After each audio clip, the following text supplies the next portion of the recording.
Hi, Fry, Copenhagen. Hello from Copenhagen. This is Nicholas McKay, and this is Eclectic Spacewalk Conversations. And my guest here is Ronni Abergel from the Human Library Organization. Welcome to Conversations, Ronni. Thank you. Thank you. So we'll get right into it. Where were you born originally? I was born not far from here in the suburb to Copenhagen, a place called Glostrup, but I mostly grew up in the city. Okay. Actually in the neighborhood where we are right now. Okay. And then you said you have, your last name is French Moroccan. Oh yeah. Oh, my parents, I have mixed parents. Yes. My father was born in Morocco. Okay. My mother's Danish, native you could say. Mm-hmm. So I'm a bit of a hybrid here. Yes, yes. And for this population, it's I get that question a lot actually. Mm-hmm. Not so much now, but in the 90s, one of the questions I got a lot was, where do you come from? Yeah. Because I don't look typically Danish. I don't have blue eyes. I don't have blonde hair, which would be a stereotypical description of Scandinavian people, for sure, by the way, because we have lots of people that are ginger and not blonde or dark hair. Well, that's what, even flying in here, it seemed like it was very multicultural from the get-go. I mean, even at the airport, people in hijabs and things like that, and then you wouldn't particularly think that in Denmark. Yeah. No, and had you come maybe 40 years ago when I was a kid growing up, you would have seen a much more ethnic homogenous group, or you could say much less diverse group, because there were basically white people here and white people hanging out with other white people. Sure. And having a ball too. I mean, I remember the monoculture because I grew up in it. Right. And then came the multiculture. Sure. So I lived through the transition. I'm a witness to the Denmark before and the Denmark after that people are talking so much and what about. what was kind of the movement of that? Was it more just a cultural specific, or maybe immigration was more open, or what was the change? Well, I'm not sure to which sense that we were more open. I think that we were open and curious and perhaps even more welcoming than we are today. Sure. I'm pretty sure of that. But we're also kind of insecure. Because it was something that was strange, it was something from the outside, it was something very different. Sure. And we didn't have the internet. We didn't have the media of today. We had few stations. I mean, Danish radio had one station, Sweden had two, Germany had one or two, and that's about it. So there was a kind of framework that maybe was going to be what it is now. Yeah, but the framework for what we are today was started then, but I don't think people understood how that created a new path in our story as a society. Sure. Where today we're such a diverse place, especially in Copenhagen and in the larger cities, and there's so many different people from many parts of the world that have come here and live here and married and found love or life, or had to run away from other places, or came just to work because they're very qualified or something, or they enjoy Scandinavian food. Right. And so what did you want to be when you grew up? Originally, I thought I was going to be like an attorney, working with defending people's rights. Sure. Because I saw these. It actually happened to me as a kid when I was going to the playground. There was a community playground here that was built by parents, and so it wasn't really a public playground in the sense. It was an empty lot, and it was empty for a long time. And the kids we didn't have any playgrounds. So activistic, community-orientated parents built this playground. Okay. And it was called the build-it-yourself kind of playground, right? In Danish, byggeren. Yeah. And it was a place a lot of kids came to hang out, and there were forts in wood, and there were swings in trees, and it was all a nature playground. Yeah. And built out of recyclable materials. We're talking about the 70s, right? Wow. So very forward-thinking, way generations ahead of us. And smart people, and they built this, and then less smart people, or depending how you look at the world, decided this playground is illegal. So we're going to tear it down. Wow. And so they brought in bulldozers and they cleared the whole area. And guess what the parents did? Become more activists. They rebuilt the playground. Yeah. So next Monday, like they tore it down on a Friday, by Monday, the whole playground was rebuilt and now it looked even better. That's because very it was all freshly new built stuff. Out of recyclable materials collected around the neighborhood. So was that community? So when you wanted to be so I felt an incredible injustice committed to us. I see. We had created something. It was very beautiful. It was needed. It was appreciated. And people took responsibility for it. They took ownership. But it wasn't safe. So instead of coming out and making sure that the play instruments that had been built were brought up to safety standard, improving them so that kids wouldn't get torn on a nail hanging out. Yes, that's what we're talking about. Those kinds of things. Or that the height was adjusted so if you fell, you don't get injured seriously, you just hurt yourself. It's painful, but you'll survive. Instead of doing that, they brought in the bulldozers. And not once, not twice, but several times. And it ended in riots. Wow. So it ended up in street riots because the system wasn't flexible. And that injustice made me think, that's what I want to do. I want to stop this kind of stupid injustice where systems roll over people and then we just get squashed.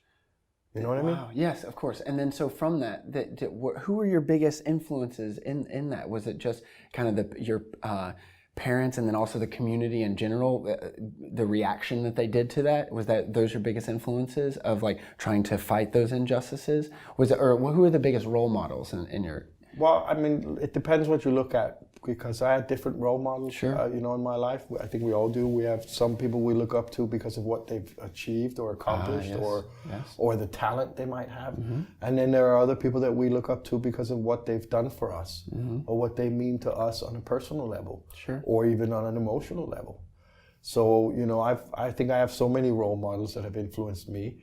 But when I grew up, some of the people that sort of reached my ear through media, which was limited access, and through whatever news, was people like Muhammad Ali that I learned about, and I saw some of his last fights in the 80s before he retired, and learned about his story, how he refused to go to the army and fight and all that, and I thought, wow, somebody giving up something for what they believe in. And in his story specifically, not just like something at the end of his career or at the beginning, like in his prime. No, he paid the highest price. The highest price. Absolutely. And had he played ball, he would have had a completely different career, and his story would be very different. But what defines him as an athlete today is not only his athletic accomplishments, but it's the fact that he had an opinion and he was prepared to pay the price. You could agree or disagree with him. That's fully your democratic right. But the man was prepared to stand there and take the consequences for his decisions and for his actions or his values. Something very few people are ready to do. When it comes down to it, paying up that dollar or saying no to that opportunity. And I was very inspired by him, and so I've actually... That's very cool. Yeah, it's so funny because that kind of harkens to the heuristic that I'm as of right now writing my new newsletter on is skin in the game. Is someone that has like that actual skin in the game to then make those decisions. And you and I can sit here, if someone has skin in the game and makes a decision, well then we can judge ourselves, like you said, a democratic thing. But I respect so many more people that like actually do that and then have themselves the consequences, good or bad. They're risking something. Yeah, and they're ready to risk something. If you're not ready to risk something, you can't win. And I thought always, not just with Muhammad Ali, but as a child, I saw people that had nothing. I remember periods where we had very little. And then I saw a lot of other people had everything. And then I'm wondering, how come some people starve and some people don't? Right, those injustices in the system again. It's still a question I don't have the answer to. Why do children have to go to bed hungry in a world that's full of food? Oh, absolutely. You give me a good answer to that question, then, I'll hire you. Yeah. That's the $64 million question, as they say. That's the world peace question. Yeah, exactly. So then I guess going back and still keeping with your personal journey, and then I guess this kind of alludes and foreshadows to what we'll be talking about with the Human Library Organization, but what were your favorite books growing up?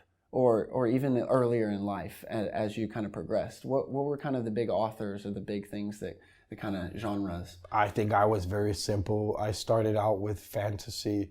I remember as a kid starting reading mystery books, and then going on to this role-playing fantasy world that impressed me when I was really young, and then going on to horror stories. Different genre, Stephen King was something that when I was really young, right?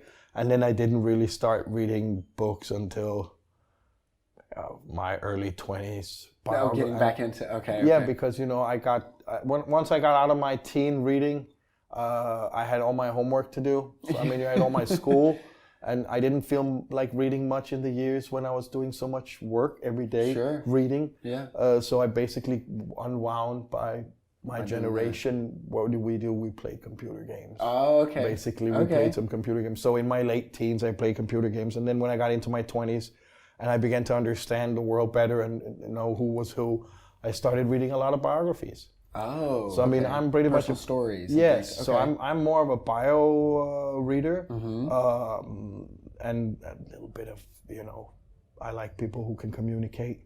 So I'm interested in people that are strong at communicating, conveying ideas, making things obvious, getting people to follow ideas and inspire. You know, so I read a lot about politicians and other prominent figures, thinkers. Right. And is that because you can see yourself in them, or is it more just like now you kind of see into the human spirit and what they're kind of dealing with? Well, I don't know. It's not about seeing myself in them. It's more about understanding the world, and their understanding of the world maybe will help me better my understanding of the world. Yes, of course. So by reading about people you agree or disagree with, by getting insight to the way they think and why, their motivation for believing that or having that approach, I feel I can better put my puzzle together. Sure. So you could say my world image is a big puzzle. It needs to be put together, and sometimes I need sources to help me. Absolutely. And so I'm very interested in understanding what's going on in the minds of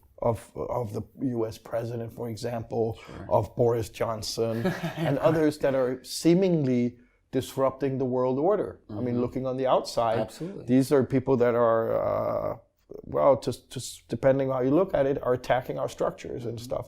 So I'm trying to get in their minds, but I'm also trying to get in the minds of others. Okay.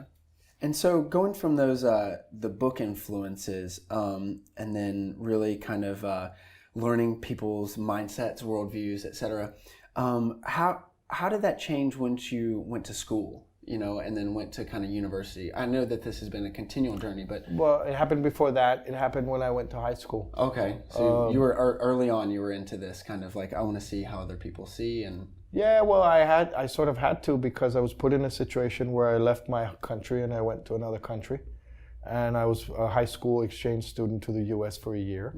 And I had to adapt to a new country, new environment, different language. I did speak English, but it wasn't, you know, like it is today. Sure. And obviously people were different there and had different thoughts and ideas and ways of living and eating and doing stuff.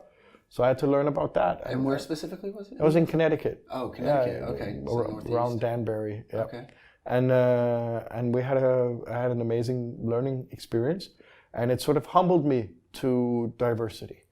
Because what happened there is, I'm a big city kid.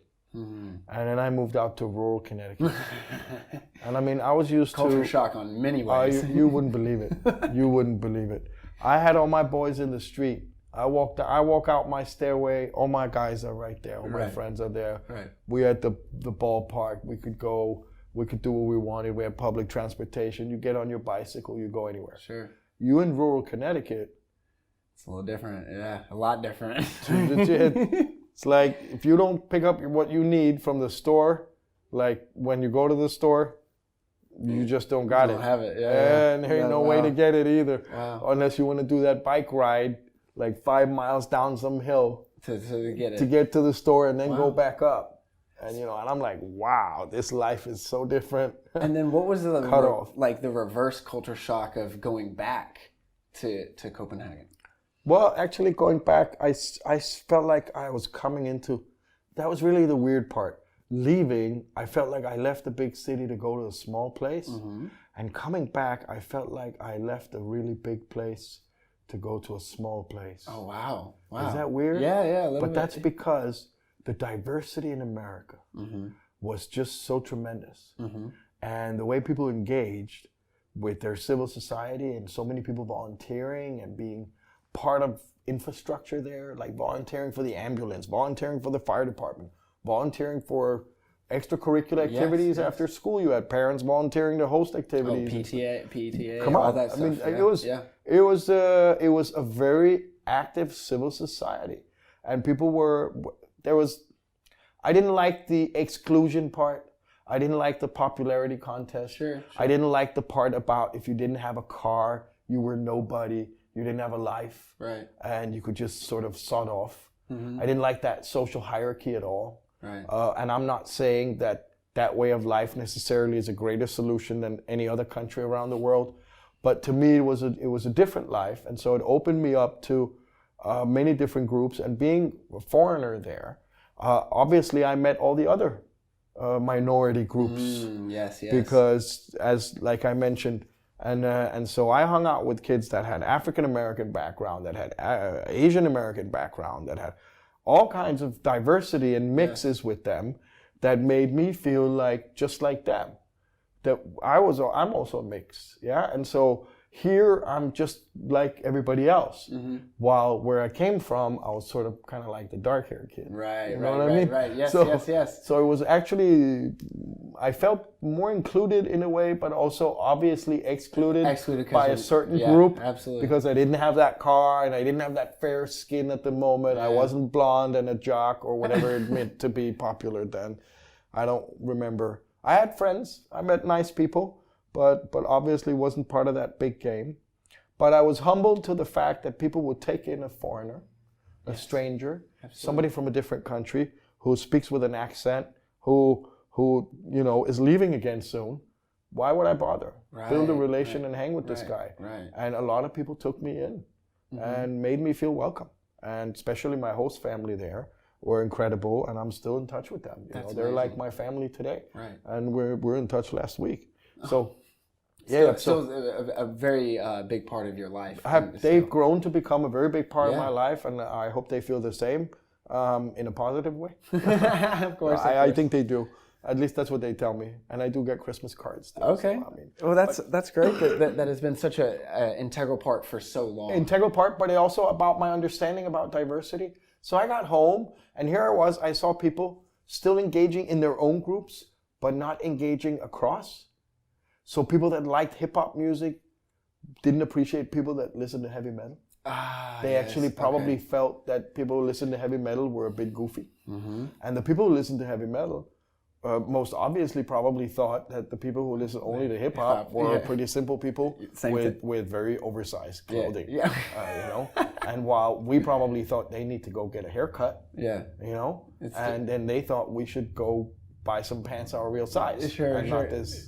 And pull them up, by the way, and tighten your belt and tie your shoelaces. Rather than just understanding that that's how you guys are and you like these things. And appreciating that somebody cares about something enough to engage, to get tattoos, to start breakdancing, to graffiti, to all the stuff that human beings do. Yeah, to care about anything. Yeah, so instead of positioning yourself in opposition to that just because it's not for you, what about appreciating the joy it gives them? And look, they're busy. They're staying busy doing something that makes them happy. Yes. How is this going to hurt you? Just because they listen to music you don't appreciate. Yeah, you could just go somewhere else.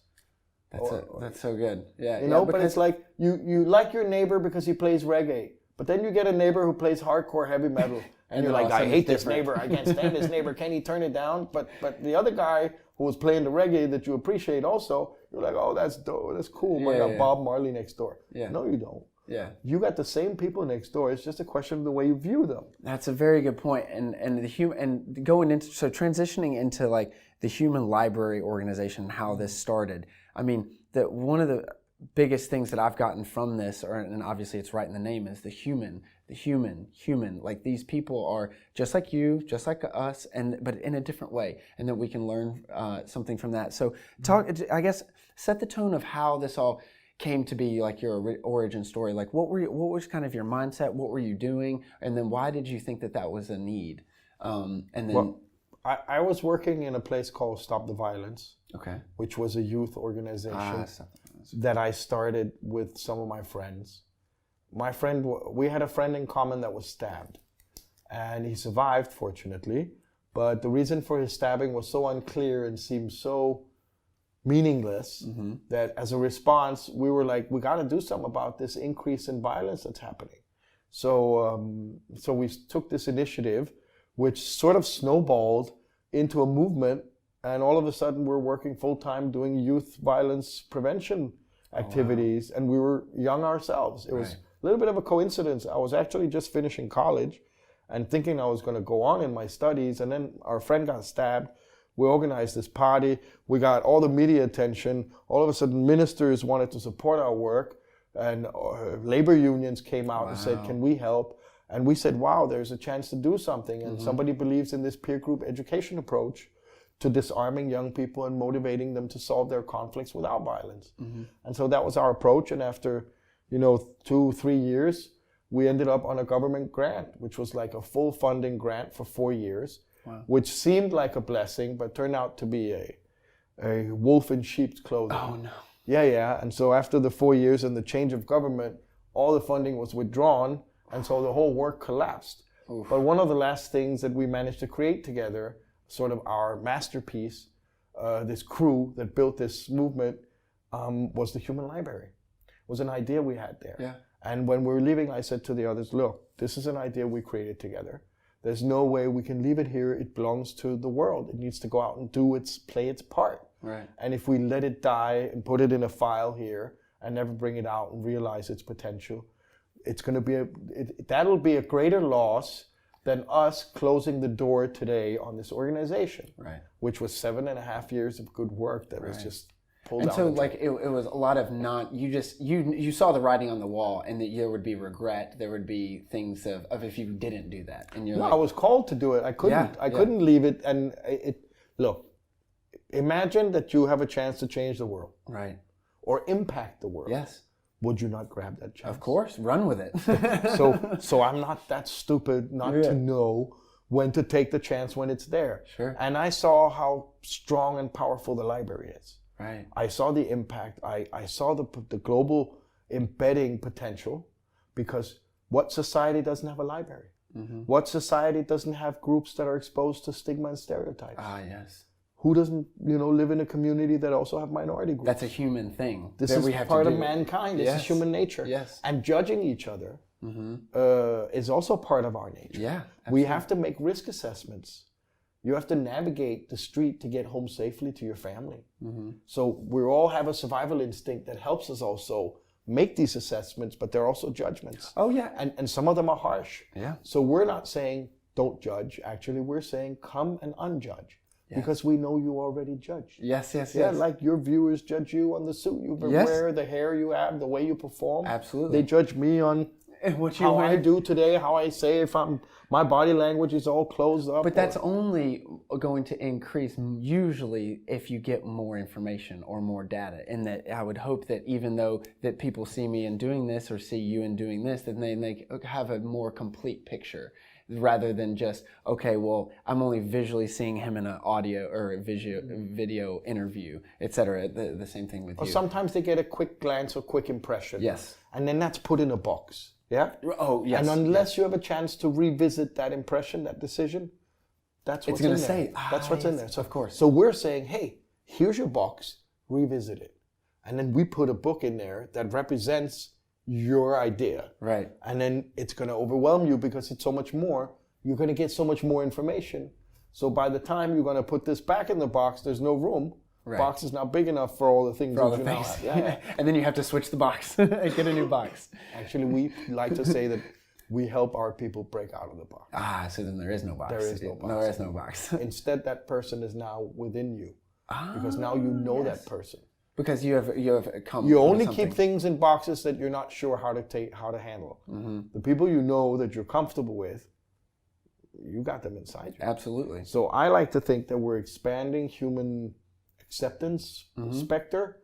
Like before I met you, I didn't like American reporters from. Right. Yeah. Or before I met you, I didn't like people with that, or I thought I didn't like, or I thought I had something against fans of Arsenal or Barcelona. And then I met you, and you're a great guy, and we had beers, and hey, Barcelona's not that bad. Yeah, right. It's all right. I don't like them, but I like you. Yeah. I met a racist once, or rather I didn't, because I'm sitting in a train station, and this man is sitting next to us on the bench. I judge him as one of the people that normally would sit there and have a few beers during the day. Maybe a retiree, an early pensioner, maybe on disability. Not knowing, but that's how that's the box I put him in. And then some people of different ethnic backgrounds walk by, and he goes, "Oh, all those people should go back to their own country." And then I look at the guy and I say, "But dude, what do you mean? How do you know this is not their country?" Exactly. "Well, they don't look like they come from here, and they're not from here." And okay, and then a few minutes later, I mean, I don't want to get into a scuffle with him. Yeah. I'm like, all right, okay. And then just like, before we get any further, another guy walks by, obvious Middle Eastern Arabic background, and he says hi to the guy. They know each other. Yeah, they shake hands, and I don't remember the names now. It's 20 years ago. But I just remember the guy, they were really sincere with each other. And then the Middle Eastern man walks into the thing. We're in a train station. He walks into the shop to buy something. And then I look at the guy, and I said, "Look, 1 minute ago, you were pointing fingers at somebody walking by saying they all need to go back to where they came from. Right. And now this guy comes in, and he's, what was his name? Mohammed or something? And he's cool? Right. What's going on?" And he goes, "No." Well, I didn't say the thing with the name. He did. He goes, "No, but that's Mohammed. I know him.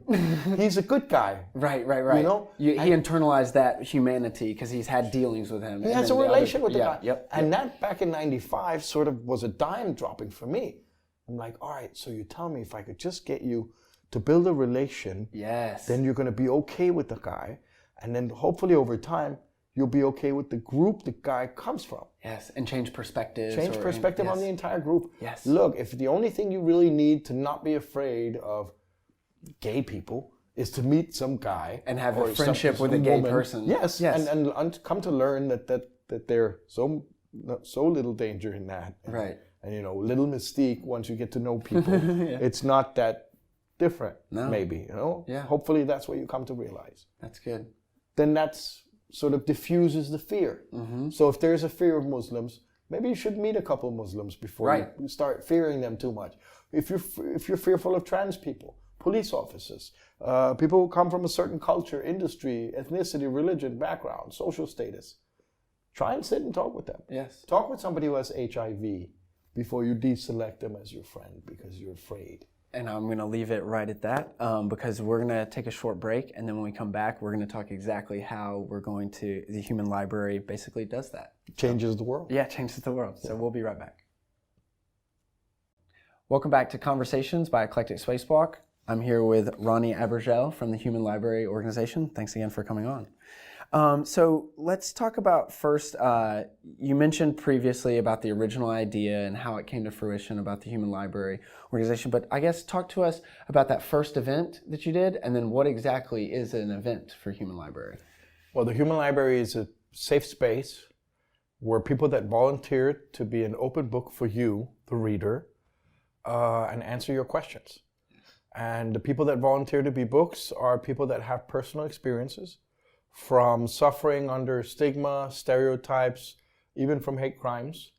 Most of them are members of a minority group, some sort of minority group, or work in an occupation that carries a heavy stigma, or comes from a social background that carries a stigma. What all our books have in common is they are able to challenge the stereotypes, sort of help you hear from the horse's mouth. What's it like to be a refugee? What's it like to live life as transgender? What's it like to be a police officer? Where do you go at night when you're homeless? How do you live a life with HIV? Right. And you mentioned that earlier of like the humanity of empathy is really big. If you are stigmatizing people with HIV, the first thing that you should do is go talk to someone with HIV. I mean, sometimes people have unconscious bias. Sure. All of us have unconscious bias, and all of us judge. So we'll judge something based on that little information that we have. And we're doing that to position ourselves safely from the things that could be dangerous. Sure. Yeah, it's not about deselecting you personally. Right. It's about navigating the dangers of diversity. Things that we don't understand, things that are foreign to us, strange, that we might be concerned about because we don't understand them. Once we understand how they're different, why they're different, and how this impacts or doesn't impact us and our ability to be who we are, we feel better. You know, we feel safer. We feel more calm about it. So basically, it's about getting to know that thing that you didn't know, and then you're probably going to feel much better.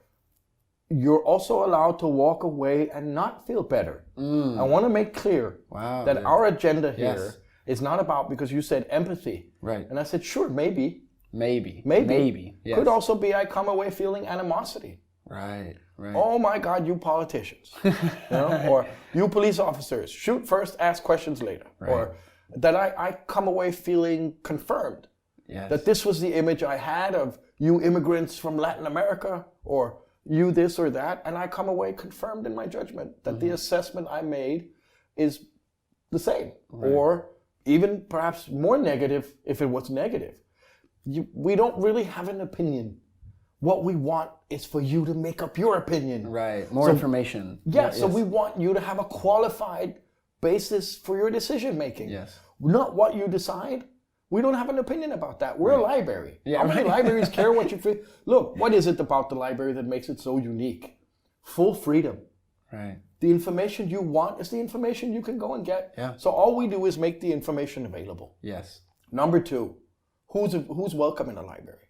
Everyone. Rich? Anyone, everyone. Poor? Yeah. Homeless? Yes. Guy who lives in a castle? Yeah. Who can come there? Yeah. Everybody. Tall, short, different, thin, heavy? Yeah. Everybody. Can people who don't read come?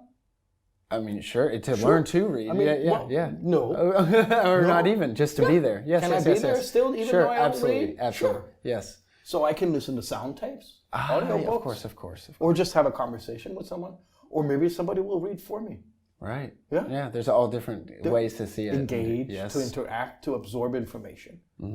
What's interesting about the library is it's the most neutral institution in our society and our culture. It really is. And it's the only place that's so inclusive that everybody's welcome. So for us, the library is the perfect wrapping around a safe space to have a very, very personal conversation with a stranger. Right. And get to know about them. And then you mentioned, I think it says, quote, a global, innovative, and hands-on learning platform. Yes. So then how did that come about from your first humble beginnings of one event? And then all but because I don't like to say epiphany because it sounds religious, but I had sort of an insight. Yes, okay. When I saw the thing working, I didn't know, my colleague said to me, but what if nobody comes? I said, if nobody comes, the police officer will be talking to the free marijuana activist. The two football fans will be talking to each other. The Buddhist and the Jew and the Muslim and the Christian and everybody there might get into a nice conversation. The homeless guy will talk to the, we're going to win small or we're going to win big, but we're not going to lose. I convinced my coworkers. And they said, all right, we believe you. And so when readers came and took advantage, I understood we were winning big. I saw that the first day, and then I thought, well, why should this be the only victory? When we can win the world with this. And so I just made a decision. I could tell it was all people coming out of there, and I could just tell this works. And I had this feeling this could work in any society. In China, in New Zealand, in Uganda. That proof of concept was really integral to you being like, okay, well, this works, and the other things Look, maybe not. I know myself, and I knew myself. I'm like, everybody judges, even me. We all judge. So do I think people in Nepal judge less than I do? No. Do I think people in the Sudan will judge less than I do? Okay, so do people in Sudan know about a library? I'm sure they do. Because library's been around for like thousands of years, since human antiquity. It's where we always got our information.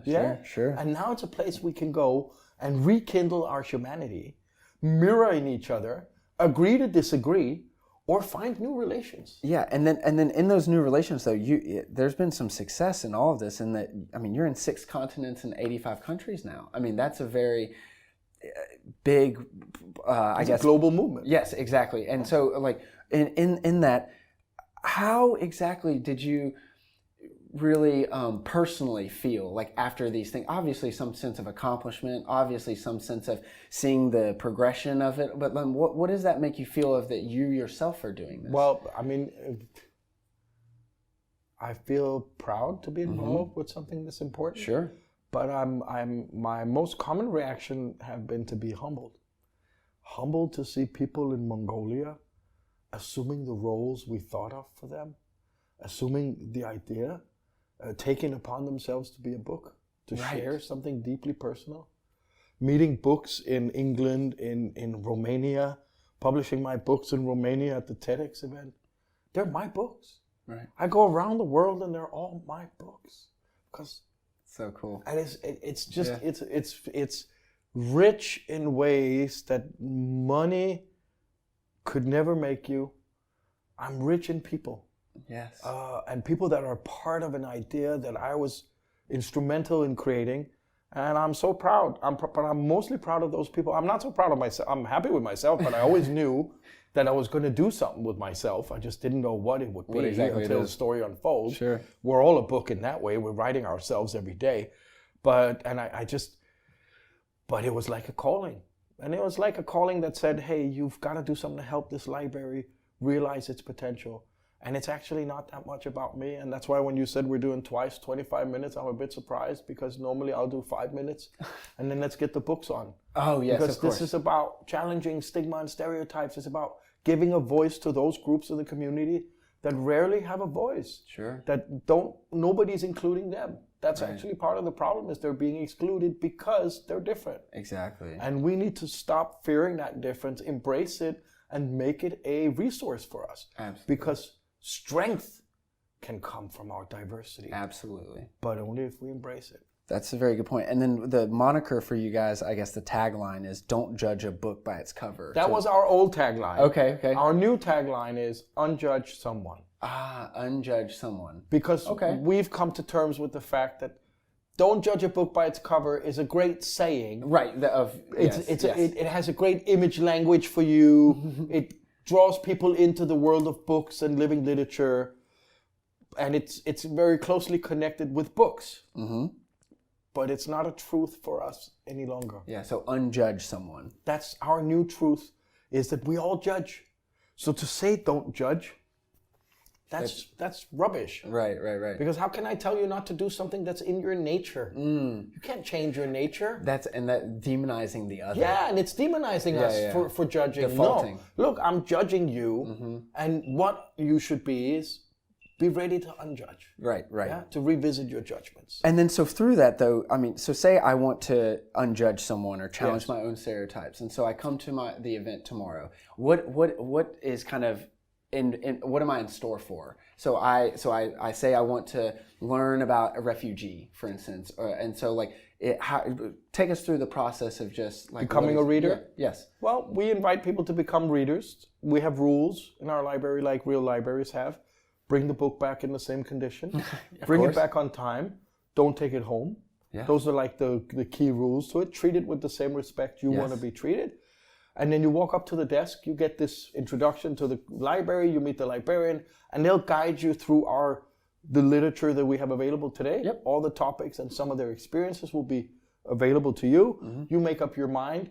You might know from home you want this topic, but in reality, when you see the collection, you might feel in your stomach that you should actually go for something else. Sure. So it's good to have a look, even though you might know what you want. Have a look at the others too. Sure. And then once your topic is available, we match you with your book. Yeah? Perfect. And so you go somewhere and you sit, and then you'll have a reading, as we call it.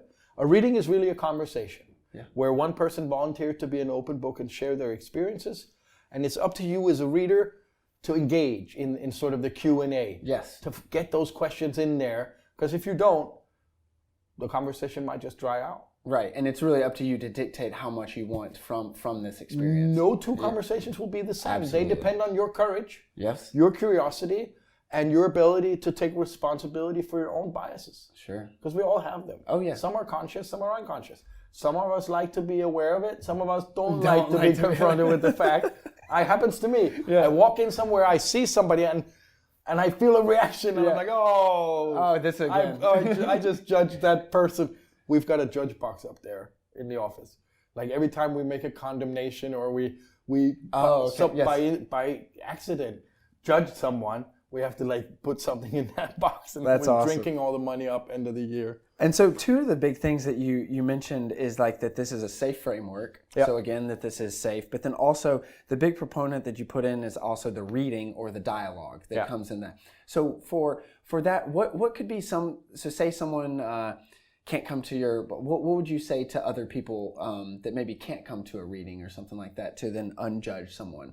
Is it just increased dialogue with whoever you can in the streets? Because I'm not the one to tell you to walk up to a stranger that looks different, of course, and then start asking questions, because one person might respond very positively to that, and another person would be offended. Sure. So let your social norms judge what you feel comfortable doing. Mm-hmm.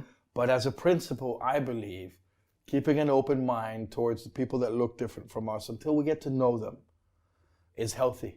Yes. Healthy for our also ability to gain new relations and perhaps take advantage of opportunities that these people represent to us. Oh, the but that we cut ourselves, we cut ourselves off from, because hey, I'm not going to be your friend. All right, well then I'm not going to that party that you're hosting. Right. And I'm not going to meet those people. And you can lose out on whatever type of life experiences that could do. Yes. So don't cut yourself off by big. cutting others off. People think I'm cutting those off. No, you're not. You're cutting yourself off. You right. fool. Yes. You chump. What's going on? Think about that. Well, that's one of my posts that I did recently was zero sum versus non-zero sum. Yeah. And it's like, zero sum is very thinking about, we are in a one-to-one, like I'm losing and you're gaining. But then in a non-zero sum, it's like I gain things from your experiences and everything about that in that relationship. Well, and that's what the human library is. Yes. That is a win-win-win. Yes. Because if you look at it, books meet readers, readers gain insight, they feel they better understand some of these groups in the community, they win. Books get understood by the groups and other people in the community, they win. And society in general. Society wins as a whole, and books get to know a lot of other books. Yes, yes. Just because you're Jewish, or just because you're Muslim, or just because you're trans, or disabled, or refugee, or police officer, doesn't mean that you're tolerant of all other kinds of groups, or of course. that you're understanding and accepting. And the Human Library Organization, this is not just going to be used in events per se and doing these readings, but also you guys have started partnering with diversity, equity, and inclusion training in the workplace. So maybe briefly talk about how that's kind of a big deal in society now moving forward, and then how a Human Library kind of makes that bridge, if you will. So in 2013, we created the Human Library Book Depots to get more traction, make events easily accessible, less cost, less time consuming to prepare, and to be able to recycle all these great people that we were publishing.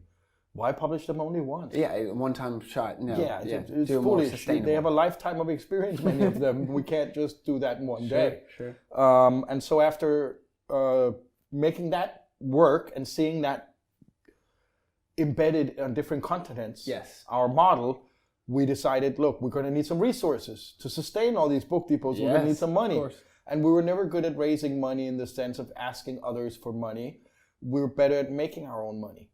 And so we developed a corporate model out of need, actually, but also out of the idea that if we could get decision makers to better understand these groups, to better include these groups, then we're really getting somewhere. Because we're talking employment, labor market, managers, housing, directors, everything. So we developed a corporate model called the Human Library Reading Hall, which is a typical format for handling large groups of readers. And it's used as part of that equity and diversity training at the IMF, at the World Bank, Heineken, eBay, Microsoft. Some of the biggest companies in the world. Some of the biggest brands in the world have reached out to us and said, we've heard about this that you're doing. Can you help us? And of course, we'd like to help. That's also a way to generate resources for the work. So we're building a new book depot in New York, we're building in Indianapolis, we're building in Los Angeles, and we're building with funds we generate from partnering with corporates. And then how's that experience been? Obviously, I'm assuming there was probably some growing pains and such, but now, 2019, 5 years after, well, it's been very rewarding. It's been incredibly rewarding. That's awesome. It's been to see the head of HR of a company like Daimler, that's 90,000 people, coming over and saying, wow, I learned something today. To meet the head of the CEO of eBay, and he comes over and says, wow, thank you for coming out. To meet the managing director of the International Monetary Fund, and see our platform helping them. Helping them create a more inclusive workplace, more inclusive world. like I said, well, work's such I'm a rich man on people and experiences. Yeah, and then as well, like not just we're talking about that non-zero sum. That if it's in the workplace and work is such a big part of our life, that's only going to translate into broader society and culture. So we're winning and winning and winning, and I've seen nobody lose as of yet. 19 years into the game. That's good. Not a day with anybody losing on the human library. Cool. Well, I really thank you for coming on Eclectic Spacewalk Conversations, and I'm basically just going to leave it as that for our viewers to challenge your own stereotypes, and the new tagline for Human Library Organization is "Unjudge someone." So I thank Ronni Abergel from Human Library Organization for joining us. So thank you. My pleasure.